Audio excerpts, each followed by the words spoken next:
Assalamualaikum warahmatullahi wabarakatuh. Halo, selamat pagi kawan Diska. Berjumpa kembali dalam program Info Sehat, informasi seputar kesehatan. Bersama Ilmilia di sini yang akan menemani pagi hari kawan Diska semuanya, tentunya dengan isu-isu, info-info terkait kesehatan. Dan di hari Jumat yang berkah ini, tentunya saya tidak sendiri, telah hadir di studio kawan Diska. Ada narasumber kita yang sangat luar biasa. Ada Dokter Ayu dan Dokter Gigi Leoni. Halo, selamat pagi dokter. Oke, gimana nih dok kabarnya hari ini? Alhamdulillah. Sehat luar biasa gitu ya dokter ya. Luar biasa. Oke. Ada Dokter Gigi Leoni sebelah sini dan Dokter Ayu di sebelah sana. Oke. Setiap hari bertugas di mana nih dok? Kami bertugas di RSUD Kota Madiun. Oke, setiap harinya bertugas di RSUD Kota Madiun gitu ya dokter ya. Oke, hari ini kita akan membahas satu topik kesehatan yang tentunya penting sekali untuk kawan Diska semuanya simak pada hari ini. Karena hari ini narasumbernya adalah dokter gigi, maka tema pada hari ini tidak jauh dari kesehatan gigi dan mulut. Hari ini kita akan membahas tentang kesehatan mulut ternyata kunci pemulihan pasien stroke. Untuk kawan Diska semuanya yang telah join di IG Live kami di @promkes Kota Madiun, nantinya jika ada pertanyaan terkait materi yang akan disampaikan oleh narasumber pada hari ini, bisa langsung ditulis di kolom komentar dan akan langsung dijawab oleh narasumber kita pada hari ini. Oke, untuk awal nih dok, mungkin bisa dijelaskan nih, kondisi pasca stroke dengan kesehatan rongga mulut ini apa sih hubungannya gitu dok? Baik, sebelum kita masuk ke situ ya, saya mau menjelaskan dulu nih, apa sih definisi dari stroke itu sendiri. Jadi stroke ini biasanya ada dua, ada stroke iskemik dan juga stroke hemorrhagic ya, kalau di dunia kedokteran. Sebenarnya sama, kondisinya itu adalah harusnya pasokan nutrisi dan juga pasokan oksigen itu tidak sampai ke otak. Kalau stroke iskemik sendiri itu merupakan stroke yang terjadi di mana kondisi pembuluh darah itu terhambat menuju ke otak ya. Pembuluh darah ini terhambat menuju ke otak. Nah, ini biasanya terjadi karena apa? Biasanya bisa karena seperti merokok, kemudian bisa karena penyakit sistemik seperti diabetes kayak gitu. Kemudian untuk stroke hemorrhagic ini adalah kondisi di mana pembuluh darah menuju ke otak ini pecah. Jadi biasanya itu karena apa? Karena memang ada gangguan pada pembuluh darah. Jadi pembuluh darahnya ini melemah. Kemudian bisa terjadi karena tekanan darah tinggi kayak gitu. Jadi intinya stroke itu adalah kondisi di mana pembuluh darah menuju ke otak ini terhambat atau pecah. Sehingga apa? Sehingga pasokan oksigen dan juga nutrisi itu tidak sampai ke otak. Kalau demikian, maka nanti sel-sel itu akan rusak gitu ya.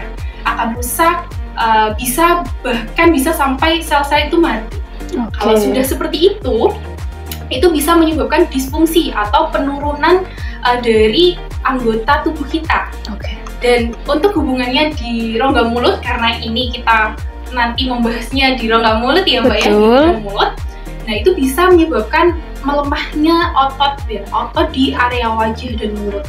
Biasanya kalau seperti ini, pasien itu jadi sulit untuk menyikat gigi sendiri. Betul. Nah, jadi kalau misalnya sulit tuh menyikat gigi sendiri, jadinya kan bakteri, kuman kayak gitu tuh mudah menumpuk di rongga mulut. Nah hubungannya nanti bisa menyebabkan masalah-masalah di rongga mulut seperti kayak karies gigi atau gigi berlubang, kemudian bisa radang gusi, kemudian bisa bau mulut. Nah ini biasanya yang sering bau mulut ya. Kemudian bisa lidahnya kotor, sariawan, dan masalah-masalah lainnya kayak gitu. Saya mau menambahkan? Boleh dok. Selain itu, selain yang diucapkan oleh Dokter Ayu, karena stroke itu ototnya melemah, jadi bisa menyebabkan rongga mulut itu menjadi sariawan juga. Karena apa? Karena jika otot melemah, pasien itu kadang kurang aware sama diri sendiri. Jadi rongga mulutnya kering, kemudian bisa menyebabkan mukosa pada rongga mulutnya itu menjadi sariawan. Selain itu juga susahnya gerak pada lidah, itu juga menyebabkan yang mulanya makanan harusnya masuk ke saluran pencernaan, tetapi makanan malah masuk ke saluran pernafasan. Sehingga bisa menyebabkan yang namanya pneumonia aspirasi. Oke, jadi gitu ya untuk kawan Diska semuanya. Mungkin banyak nih dokter ya yang mengabaikan kalau misalkan sudah mungkin terkena stroke gitu ya, mungkin untuk kesehatan lainnya pun tidak diperhatikan gitu ya. Oke, padahal itu harus semuanya diperhatikan gitu dokter ya, walaupun sudah didiagnosa stroke, tapi untuk kesehatan lainnya juga harus diperhatikan juga untuk kesehatannya gitu. Oke, tadi disebutkan adalah salah satunya adalah terjadinya plak gitu, adanya karies gigi. Mungkin ada lagi ada perubahan pada rongga mulut yang umum terjadi setelah pasien ini mengalami stroke gitu. Jadi umumnya terjadi setelah pasien stroke ya, biasanya itu kan memang yang pertama ya, yang paling utama adalah jadi sulit menggerakkan rongga mulutnya kayak gitu. Biasanya kalau misalnya sulit gitu ya sulit untuk mengikat gigi. Kemudian selanjutnya yang kedua, biasanya pasien stroke itu dapat obatan yang bisa menyebabkan mulutnya itu kering. Biasanya kalau di dalam bahasa medis itu biasanya disebutnya kayak xerostomia kayak gitu ya, mulutnya kering. Kemudian bisa nyebabin tadi yang dikatakan sama Mbak tadi kan, bisa nyebabin plak-plak menumpuk. Betul. Tuh, ya. Kalau misalnya plaknya itu numpuk ya Mbak ya, kalau lama-kelamaan tidak dibersihkan, nah di plak itu kan isinya itu sebenarnya kan bakteri ya, bakteri. Kalau misalnya lama-kelamaan dibiarkan, akhirnya bakterinya ini bisa berkembang biak. Kalau misalnya sudah seperti itu, bisa menyebabkan yang tadi karies gigi, kemudian bisa menyebabkan penumpukan kalkulus. Kalkulus itu karang gigi. Nah, kalau misalnya sudah numpuk tuh kalkulusnya atau karang giginya, dia itu juga nanti gusinya itu bisa radang, Mbak. Bisa radang atau biasa disebut dengan gingivitis. Kalau misalnya sudah berlanjut bisa sampai nanti radang pada jaringan penyangga gusinya. Penyangga atau biasanya itu disebut dengan jaringan periodontal. Nah, itu nanti di jaringan periodontal itu bisa radang atau bisa disebut dengan periodontitis. Kalau misalnya sudah seperti itu, ya Dokter Leonie ya, kalau misalnya sudah seperti itu, bisa nanti giginya itu bisa goyang, kayak gitu. Malah bisa juga lepas sendiri, kayak gitu kalau misalnya dibiarkan. Dokter Leonie menambahkan? Dan seperti yang diucapkan oleh Dokter Ayu tadi, banyak sekali kerusakan rongga mulut itu juga menyebabkan air liurnya berkurang ya Dok. Jadi kondisi mulut kering itu karena ya air liurnya berkurang, padahal air liur itu berguna untuk sebagai pelumas makanan, bisa membersihkan sisa-sisa makanan dari rongga mulut. Dan biasanya kalau misalnya karies itu kan lingkungan rongga mulutnya itu asam ya, jadi ya air liur itu sangat penting. Kemudian selain itu juga menyebabkan bau mulut. Seperti itu. Jadi bisa memperburuk kondisi pasien sendiri gitu dokter kalau tidak menjaga kesehatan gigi dan mulutnya gitu ya. Kemudian tantangan nih Dok, tantangan yang biasa ditemui dalam merawat rongga mulut pasien stroke nih apa aja nih Dok? Jadi yang pertama sebenarnya tantangan itu banyak banget ya Mbak, dari aspek-aspeknya itu banyak banget. Yang pertama dari pasien dulu ya, dari aspek kognitif. Biasanya ini pasien stroke itu memang terjadi penurunan kognitifnya, kayak gitu. Kalau misalnya sudah kayak gitu, biasanya itu jadi jadi kan tadi menyikat gigi sendiri nggak bisa. Nah, betul. Itu untuk pasien yang stroke berat ya Mbak ya. Kemudian dari aspek emosional juga, biasanya kan kognitif berhubungan juga nih ke emosional. Biasanya kalau misalnya pasien stroke ini biasanya tuh kalau disuruh sikat gigi itu pasti nggak mau kayak gitu. Nah, itu juga menjadi sebuah tantangan. Kemudian dari keluarga juga. Jadi keluarga atau yang merawat atau caregiver gitu ya. Caregiver ya. Caregiver atau keluarga pasien yang sedang merawat keluarganya yang sedang mengalami stroke. Nah, itu juga memang harus bersabar. Bersabar dalam menjaga, merawat pasien stroke khususnya di rongga mulutnya. Karena apa? Karena itu kan mulut itu pintu utama nih, pintu utama masuknya nutrisi ya. itu utama masuknya nutrisi ke dalam tubuh. Kalau misalnya tidak dirawat, nanti bisa ngefek ke tubuh yang lainnya. Nah, kan betul itu. Pasien stroke ini asupan nutrisinya bisa lebih lebih baik gitu.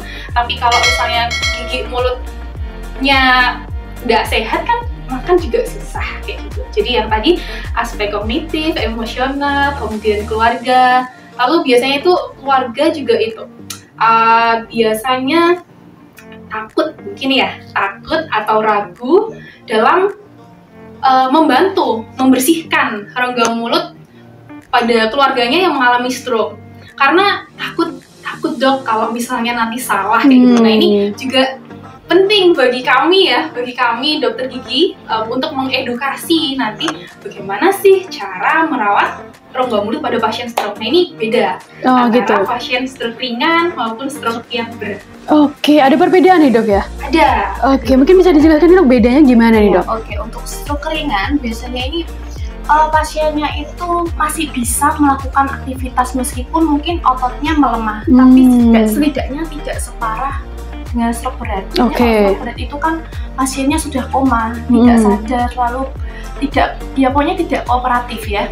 Untuk stroke ringan pasien masih bisa sadar. Kemudian dari aspek menyikat gigi. Untuk menyikat giginya, kalau untuk stroke ringan itu masih bisa menyikat gigi sendiri. Tetapi apabila kalau stroke berat perlu bantuan, mungkin dari peran keluarga, tadi seperti disebutkan oleh Dr. Ayu, atau dari perawat. Nah itu bisa dilakukan untuk yang stroke berat dengan menggunakan kasa, kemudian dililitkan di jari telunjuk. Atau jari telunjuknya sendiri gitu dokter? Jari telunjuk keluarga. Caregivernya. Karena kan pasien itu tidak bangun sendiri, Mbak. Kemudian nanti mungkin bisa menggunakan air hangat, lalu kemudian digosokkan ke pipi, ke lidah, ke gusi semuanya. Atau bisa menggunakan yang namanya oral swab. Oral swab. Ya, oral swab itu yang ada sticknya ya. Iya, nanti di atasnya itu ada spons, terus bentuknya tabung. Nah, sponsnya itu kan halus ya, jadi tidak melukai rongga mulut pasien stroke. Kemudian untuk pemilihan pasta gigi juga. Ada ini ada tipsnya juga dokter? Iya, ada tipsnya. Kalau pasien pada stroke lemah, alangkah lebih baiknya menggunakan pasta gigi yang non deterjen atau yang tidak berbusa. Karena kan ini ya mengganggu pembersihannya seperti itu. Kalau untuk pasien yang stroke ringan bisa, tapi disarankan untuk menggunakan pasta gigi yang fluoride, mengandung fluoride. Jadi tetap ada perbedaan ya dokter ya untuk perawatan dari pasien stroke ringan dan stroke berat itu tadi ya. Jadi fokusnya tadi kalau stroke ringan kita memberikan motivasi kepada pasien untuk bisa merawat mandiri, merawat kesehatan rongga mulutnya sendiri. Kemudian kalau di pasien stroke berat, ya ini memang peran keluarga pasien atau caregiver ini sangat penting. Tentunya juga kalau untuk stroke ringan kita perlu bantuan kolaborasi. Mungkin antara dokter gigi, kemudian untuk rehab medik seperti itu. Jadi mereka sudah bisa terlatih dengan diri mereka sendiri. Jadi tetap harus diperhatikan gitu ya dokter ya. Jadi tidak asal gitu ya dalam perawatan pasien dengan kondisi stroke ini sendiri gitu ya. Mungkin bisa dijelaskan juga nih dokter untuk tipsnya untuk menggosok gigi atau dengan bantuan caregiver tadi untuk posisi-posisinya pada saat menggosok gigi mungkin harus ditegakkan atau harus boleh dengan dibaringkan atau gimana nih dok? Jadi gini, memang posisinya beda ya. Kalau misalnya stroke berat kan kadang masih ada yang bisa duduk, tapi dengan bantuan. Ada yang memang tidak bisa sama sekali. Jadi begini, yang pertama kalau memungkinkan pasien itu masih bisa duduk gitu, itu posisinya adalah setengah duduk. Jadi kurang lebih 45 sampai 60 derajat gitu ya dari kasurnya. Kemudian untuk pasien yang sudah stroke berat ya Mbak ya, yang tidak bisa berdiri, yang tidak bisa duduk, yang hanya bisa tiduran aja, untuk membersihkan rongga mulutnya itu bisa dengan cara dimiringkan. Dimiringkan bisa ke kiri gitu ya, di kiri. Kemudian baru dilakukan pembersihan area rongga mulutnya dengan kasa, steril, harus steril ya teman-teman Diska, kawan Diska. Kemudian atau oral swab stick seperti yang dijelaskan oleh Dr. Leoni. Kemudian nggak hanya itu, Dr. Ayu menggunakan juga lebih baiknya dengan sarung tangan. Dan spoon steril juga. Baik order dari keluarga maupun dari perawat seperti itu. Oke, jadi ada posisi-posisi tertentu juga yang harus diperhatikan gitu ya dokter ya, dan ada peralatan juga yang harus dipakai gitu ya agar tidak menularkan kuman-kuman mungkin tadi ya. Oke, jadi kalau misalnya nih dok, kita mempunyai keluarga yang mempunyai kondisi dengan stroke gitu ya. Kemudian sebagai keluarga kita tidak berani seperti yang disebutkan tadi ya untuk mungkin agak memiringkan atau agak mendudukkan gitu, nggak berani. Kalau kita bisa meminta bantuan dengan tenaga medis yang lain, itu apakah juga diperbolehkan gitu dok? Sangat diperbolehkan tentunya, pastinya, karena kan tidak semua anggota keluarga itu memang berani. Akan lebih baik gitu ya dokter ya. Lebih baik ya. Tadi kan sudah dijelaskan oleh Dr. Leoni juga, memang perawatan pada pasien stroke, apalagi pasien stroke berat, itu harus ada kolaborasi, kolaborasi antara tenaga medis gitu. Tentunya. Tapi gini. Jadi tapi keluarga juga tidak boleh terus-terusan untuk mengandalkan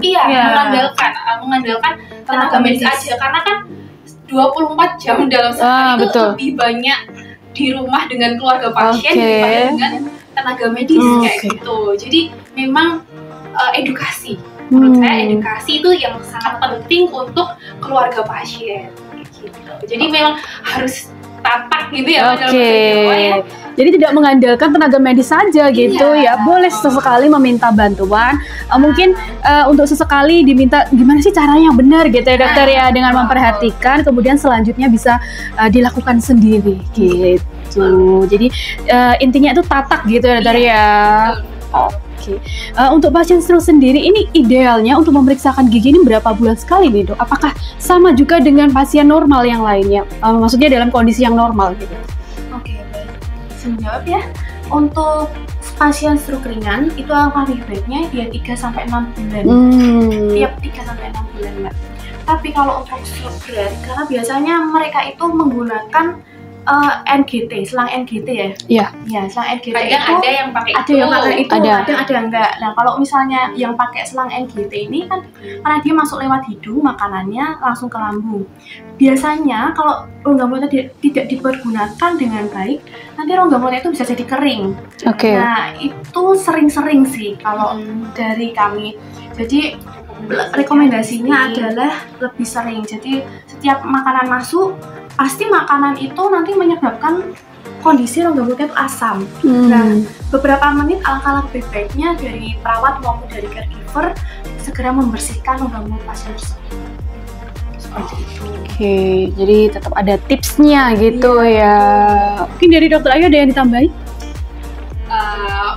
Untuk saya ya tadi ikut Dr. Leoni ya, seperti apa yang dibilang Dr. Leoni.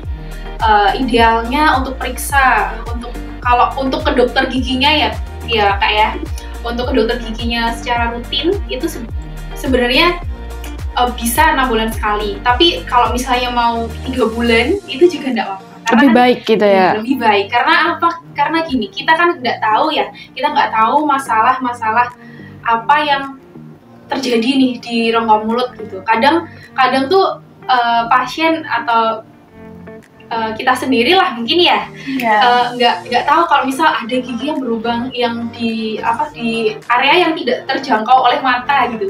Jadi memang harus rutin check up ke dokter gigi. Harus tetap check up gitu ya, rutin ke dokter gigi 3-6 bulan sekali gitu ya. Kemudian untuk pasien stroke sendiri ini kan ada beberapa mungkin makanan yang dihindari gitu ya dokter ya. Apakah ini juga mempengaruhi juga untuk kesehatan gigi dan mulutnya? Apakah menjadi kering gitu dokter?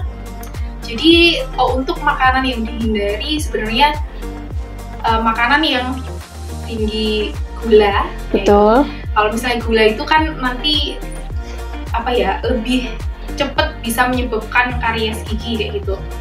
Yang tinggi gula, kemudian makanan kayak junk food, yang siap saji kayak gitu itu dihindari. Jadi alangkah lebih baiknya makanan yang sehat seperti sayur, buah, kayak gitu sih. Oke. Makanan-makanan yang mungkin disarankan juga gitu agar kondisi kesehatan gigi dan mulutnya tetap terjaga gitu ya. Kemudian apakah perlu dibuatkan jadwal dan checklist untuk pemeriksaan gigi dan mulutnya dari keluarga sendiri, caregiver itu sendiri, dokter? Oke, untuk checklist itu tergantung kondisi mulut pasien ya, Mbak. Jadi misalnya nih, dari keluarga sudah melihat adanya misalnya kerusakan pada rongga mulut, misal giginya ada berlubang, kemudian ada sariawan, yang mending segera periksakan ke dokter gigi. Seperti itu. Jadi nggak nunggu lama dulu, maksudnya nunggu semuanya sakit, pasiennya sakit baru ke dokter. Salah ya dokter ya kayak gitu. Jadi lebih baik ya kalau langsung tahu, lebih baik langsung ke dokter gigi. Karena gini, kalau perawatan gigi itu kan kalau semakin parah, semakin banyak gitu ya, semakin banyak juga yang dikeluarkannya gitu. Jadi lebih baik kalau misalnya masih ada lubang kecil kayak gitu yang ringan-ringan, itu malah segera diperiksakan ke dokter gigi. Karena kumannya kan semakin banyak nanti. Walaupun mungkin saat ini masih kecil gitu ya dokter ya, lubangnya itu mungkin lama-lama juga jadi besar dan juga plak-plaknya juga semakin menumpuk gitu ya dokter ya. Untuk obat kumur nih dok, apakah ini juga diperbolehkan untuk pasien penderita stroke itu sendiri? Ya. Jadi untuk obat kumur ini boleh, tapi berbeda ya. Tapi berbeda. Tetap berbeda ya. Iya, betul berbeda. Jadi boleh menggunakan obat kumur tapi yang non alkohol. Jadi yang tidak ada kandungan alkoholnya. Karena apa, Mbak? Karena kalau ada alkoholnya itu alkohol bisa mengiritasi ya, sifatnya bisa mengiritasi kayak gitu. Karena membuat rongga mulutnya itu jadi panas kalau alkohol. Jadi menggunakan obat anti kumur yang non alkohol. Obat kumur yang non alkohol gitu, yang free gitu ya. Jadi itu mungkin yang bisa diperhatikan juga untuk kawan Diska yang mungkin mempunyai keluarga yang dengan kondisi pasien stroke. Kemudian untuk mencegah komplikasi mungkin yang terjadi dari pasien penderita stroke sendiri ini apa nih dok? Untuk mencegah komplikasi ya, khususnya di rongga mulut ya. Betul. Di rongga mulut. Ya, tadi seperti yang sudah kami jelaskan. Yang pertama adalah menyikat gigi 2 kali sehari. Waktunya adalah pagi setelah sarapan dan malam sebelum tidur. Kemudian selanjutnya sama ya dokter ya, berarti pagi setelah sarapan dan malam sebelum tidur.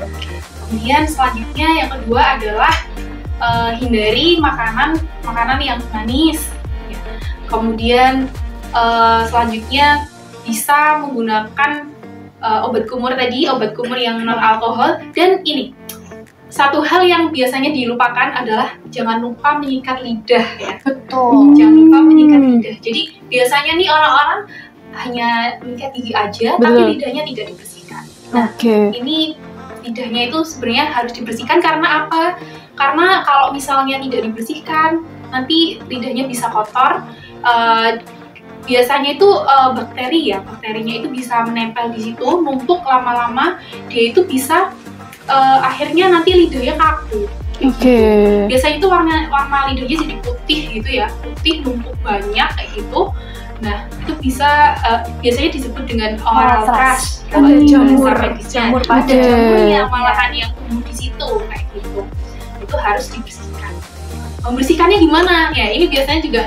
Nah, biasanya kan kita taunya cuma membersihkan gigi nih dok. Bahkan untuk pasien normal pun mungkin jarang untuk menggosok lidah itu tadi dok. Benar. Jadi caranya itu adalah kita bisa pakai, sebenarnya ada alatnya sendiri ya Mbak ya. Ada alat yang buat membersih lidah sendiri. Biasanya ada di toko-toko gitu. Toko oren mungkin ya? Iya, toko oren. Kalau juga kalau susah offline-nya di apotek aja. Gitu ya. Klik keranjang kuning mungkin ya. Itu biasanya ada alatnya sendiri. Nah itu caranya adalah kita membersihkannya satu arah dari belakang ke depan. Jangan keras-keras ya kalau karena lidah itu kan lembut ya dok ya. Kalau misalnya keras nanti sariawan. Timbul masalah lain gitu ya. Padahal maunya membersihkan. Iya betul. Itu itu caranya adalah dengan kita membersihkan lidahnya dengan satu arah dari belakang ke depan 7-8 kali aja. Habis dibersihkan gitu baru nanti di kumur gitu ya. Air biasa. Jadi ada ini ya perawatan untuk lidah juga gitu dokter ya. Jadi kesehatan gigi mulut ini bukan hanya gigi tetapi lidah juga harus diperhatikan gitu ya dokter ya. Komponen yang ada di rongga mulut. Wah gitu ya. Jadi caranya itu tadi menggunakan alat pembersih lidah gitu ya dokter ya. Dilakukan dari belakang ke depan. Jadi bukan nah nanti balik lagi dong kumannya gitu ya. Mungkin ada tambahan lagi dokter Leoni? Seperti yang diucapkan oleh dokter Ai, saya menambahkan sedikit aja sih. Mungkin ya tadi selain dari lidah, mungkin dari giginya ya. Jadi lebih aware pada gigi belakang. Dan pemilihan sikat gigi itu penting sekali. Jadi kita milih yang justru malah yang kepala sikatnya itu kecil, oval kecil seperti itu. Jadi dia biar bisa menjangkau bagian terbelakang. Iya, bagian belakang juga. Seperti itu kalau bisa. Baiknya nih dokter untuk sikat gigi itu baiknya memilih yang bulunya halus atau bulunya agak kasar gitu dokter. Kadang kan kalau kasar kan wah marem tenan ini ya gosoknya gitu loh. Nah iya. Padahal yang benar yang mana nih dok? Yang benar itu yang extra soft malah. Malah extra soft. Iya, extra soft. Karena kalau extra soft itu kan bisa menjangkau semua area, sela-sela juga seperti itu. Dan juga tidak melukai gusi sama mukosa di dalam. Dan mungkin juga tidak terlalu kasar gitu ya dokter ya untuk menggosoknya. Kadang kalau misalkan orang biar bersih itu gosoknya terlalu kasar malah nanti kejedot timbul sariawan. Dan yang paling penting juga nggak cepet-cepet. Itu yang sering. Berapa menit nih dok? Minimalnya adalah 2 menit. 2 menit? Iya. Ke atas bawah ya? Iya, dari gusi ke gigi. Kadang kan orang kan masih gini dok. Nah itu kan salah ya dok ya? Iya salah. Dan terlalu bersemangat itu juga. Jadi jangan buru-buru. Minimal 2 kali. 2 kali sehari ya. Setelah sarapan dan sebelum tidur. Banyak yang masih salah nih dok ya. Sebelum sarapan nih biasanya. Biasanya sudah mandi. Sebelum sarapan sekalian sikat gigi. Betul. Mungkin bisa ditambahkan pakai dengan gigi kalau misalnya dental floss atau dental floss. Kalau misalnya sela-sela gigi itu kan cukup banyak yang nyelip-nyelip gitu ya. Sempit ya. Tuh bisa pakai dental floss. Apalagi habis makan daging mungkin ya dok ya. Kadang nyelip-nyelip dikit gitu ya. Untuk pasta gigi baiknya diganti berapa bulan dokter? 3 bulan sekali. Pasta gigi. Sikat gigi betul sikat gigi nih. 3 bulan? 3 bulan sekali. Lebih dari itu harus diganti dok? Betul. Tidak menunggu sampai itu ya bulunya. Sampai ini nggak perlu nggak perlu ditunggu sampai long distance gitu ya. Nah jabrik gitu ya. Jadi bukan hanya hubungan ya long distance ternyata. Nah harus dibuang. Mungkin untuk terakhir nih dokter, untuk pesan yang ingin disampaikan kepada kawan Diska semuanya, yang mungkin khususnya bagi yang mempunyai keluarga dengan pasien stroke untuk menjaga kesehatan gigi dan mulut. Baik, rongga mulut itu adalah pintu utama ya, pintu utama masuknya makanan, pintu utama masuknya nutrisi ke dalam tubuh. Jadi penting juga untuk dijaga, tidak diabaikan. Karena rongga mulut bisa kalau tidak dirawat bisa menyebabkan masalah-masalah lain seperti giginya berlubang, ada gusi, bau mulut, serta masalah-masalah lainnya. Untuk itu pada pasien stroke perlu penting dirawat rongga mulutnya, dan pesan saya untuk keluarga pasien yang sedang merawat pasien stroke harus tetap semangat dalam merawat keluarganya dengan cara membersihkan rongga mulut pada pasien stroke minimal tadi 2 kali sehari, pagi setelah sarapan, malam sebelum tidur, dengan menggunakan kasa steril atau oral swab stick tadi. Kemudian juga jangan lupa untuk kontrol rutin, periksa rutin ke dokter gigi tiap 6 bulan sekali. Oke, dari Dokter Leonie, pesannya nih apa nih, Dok? Pesannya singkat aja. Singkat saja, oke ya. Karena tadi namanya sudah dari Dokter Ayu ya. Oke.